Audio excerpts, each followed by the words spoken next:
അതുപോലെ തന്നെ എൻഡിഎയുടെ ഈ ഒരു മുന്നേറ്റം അതിനെ എങ്ങനെയാണ് ഇരു മുന്നണികളും മറ്റ് മുന്നണികൾ കാണുന്നത്? അമൃത, വലിയ മുന്നേറ്റം തന്നെയാണ് തിരുവനന്തപുരം കോർപ്പറേഷനിൽ BJP ഉണ്ടാക്കിയിരിക്കുന്നത് എന്ന് പറയാൻ കഴിയും. BJPയെ സംബന്ധിച്ചിടത്തോളം ഈ തെരഞ്ഞെടുപ്പിൽ അവർ മുഖ്യമായി കണ്ടിരുന്നത് തിരുവനന്തപുരം കോർപ്പറേഷനിലെ തലസ്ഥാന നഗരിയിലെ ഭരണം പിടിക്കുക, അതിനുള്ള പ്ലാനുകൾ തയ്യാറാക്കുക എന്നുള്ള സ്ട്രാറ്റജിയാണ് തുടക്കം മുതൽ BJPയും NDAയും നടത്തിക്കൊണ്ടിരിക്കുന്നത്. ആ സ്ട്രാറ്റജിയിൽ എന്തായാലും അവർ വിജയിച്ചിരിക്കുന്നു. വികസിത തിരുവനന്തപുരം, വികസിത ഭാരതം അതിന്റെ ഭാഗമാക്കുക എന്നൊക്കെ പറഞ്ഞുള്ളൊരു തെരഞ്ഞെടുപ്പ് സ്ട്രാറ്റജി, രാജീവ് ചന്ദ്രശേഖരന്റെ നേതൃത്വത്തിൽ നടത്തിയ സ്ട്രാറ്റജി വിജയം കണ്ടു എന്നാണ് BJP വിലയിരുത്തുന്നത്. അതിനപ്പുറത്തേക്ക് ഇരു മുന്നണികളെ സംബന്ധിച്ചിടത്തോളം വലിയ ആശങ്ക ഉണ്ടാക്കിയിട്ടുണ്ട് BJPയുടെ ഒരു മുന്നേറ്റം.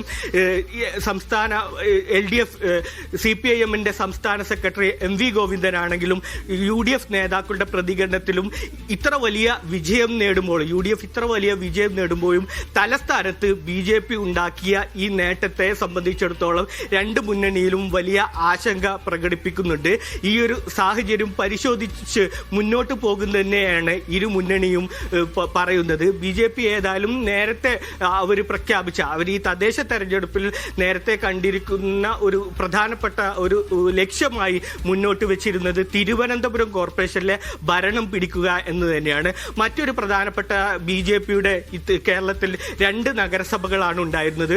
ഒന്ന് പന്തളം നഗരസഭയും രണ്ടാമത്തത് പാലക്കാട് നഗരസഭയും. അതിൽ പാലക്കാട് നഗരസഭ BJPക്ക് ഇപ്പോഴത്തെ ഒരു കക്ഷി നില പരിശോധിക്കുമ്പോൾ BJPക്ക് നിലനിർത്താൻ കഴിഞ്ഞെങ്കിലും പന്തളത്ത് BJP LDFന് ഭരണം പിടിച്ചെടുക്കുകയാണ് കഴിഞ്ഞിട്ടുള്ളത്. അതിനപ്പുറത്തേക്ക് എറണാകുളത്തെ തൃപ്പൂണിത്തറ നഗരസഭയിൽ NDA വിജയം കൊയ്തിട്ടുണ്ട്.